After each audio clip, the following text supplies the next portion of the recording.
permettre à des gens non techniques de lancer des boîtes.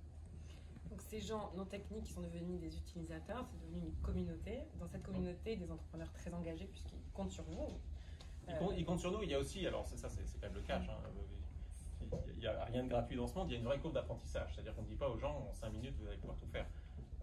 Nous, on estime entre 10 à 15 heures le temps que ça prend à apprendre. Et du coup, quand il y a une courbe d'apprentissage et que le produit est très ouvert, parce que dès le début, on a créé un produit qui était très ouvert, on peut faire énormément de choses. Aujourd'hui, on est la seule plateforme où quelqu'un a clonné Twitter, par exemple, sans code. Donc, c'est vraiment puissant. Par contre, c'est-à-dire qu'on peut faire des erreurs, et quand on fait des erreurs, il faut une communauté pour essayer à débugger les erreurs. C'est pour ça que la communauté très tôt est partie, parce qu'il y avait un besoin d'entraide entre les utilisateurs. D'accord. Et ça c'est devenu un de nos plus gros assets, en plus de notre code, business aujourd'hui. C'est-à-dire que la communauté qu'on a, et ce qui fait que le business continue à croître. D'accord. Alors la particularité du parcours de Bubble, c'est que ça ne s'est pas fait tout de suite, quoi. Vous n'avez pas 3 années d'existence comme certaines boîtes qui ont levé 200 millions cet été. Plus de 9 ans. Voilà, 9 ans. Donc ça a mis du temps, ça a pris un petit peu de temps de faire décoller la boîte, en tout cas de créer une véritable croissance. Il y a pas mal d'entrepreneurs qui sont dans la salle et qui sont aussi à différents stades de croissance depuis certaines années. Quels ont été les signaux qui t'ont poussé à continuer, à ne rien lâcher pendant ces 7 premières années? Qu'est-ce qui a fait que vous avez continué avec Josh, que vous avez persévéré? Au tout début, il y a l'excitation de se lancer.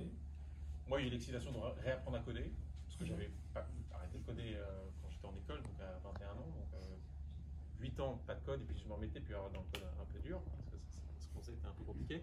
Et donc ça m'a entretenu beaucoup d'excitation pendant la première année où on avait quelques utilisateurs, mais il ne se passait pas grand-chose en termes de traction, parce qu'on n'avait pas beaucoup de... On avait littéralement peut-être 5 utilisateurs la première année, c'était très peu. Mais qui payaient. Ça, par contre, c'est vrai que le truc marrant, c'est qu'on a pu commencer à avoir des gens qui... bien que notre outil vraiment n'était pas terrible, hein, quand même, il faut quand même reconnaître au tout début, qui avaient tellement besoin de ce qu'on faisait qu'ils étaient prêts à payer. Paul Graham, par exemple, qui est le fondateur de YC, qui dit que c'est à ça qu'on reconnaît une bonne idée. Et je pense que nous, c'est ce qu'on a fait, c'était une bonne idée. Il dit qu'il faut trouver une idée. Il ne faut pas trouver une idée où tout le monde dit c'est cool. Il faut trouver une idée où tout le monde, ça n'intéresse personne, mais il y en a 5 qui diront ah mais ça j'en ai vraiment besoin. C'est pas beau, il y a des bugs, mais j'en ai besoin. Est-ce que je peux l'utiliser tout de suite? Et donc les premières années, c'était 2 ans, c'était l'excitation de créer quelque chose de nouveau et d'apprendre quelque chose de nouveau dans mon cas. Et après, on a commencé à avoir des utilisateurs. Et là, en fait, le niveau de dépendance de nos utilisateurs par rapport à la plateforme est tel que il n'était pas vraiment possible d'arrêter.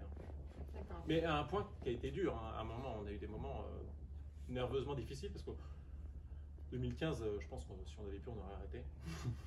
Honnêtement, parce que c'était très dur. On n'avait pas de salaire, on n'était qu'à 2.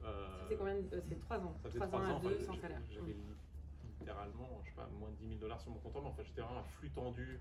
J'avais un petit salaire parce que pour des raisons légales, j'étais obligé d'en avoir un pour mon visa, mais c'était quand même pas beaucoup. Et on se demandait un peu pourquoi on fait ça. Mais le truc, c'est que si on avait du jour au lendemain décidé d'arrêter les serveurs, il y a quand même, à ce moment-là, on avait peut-être, je sais pas, 500 utilisateurs très, très engagés dans la plateforme, qui pour la plupart nous utilisaient pour des choses sérieuses et lancer des boîtes.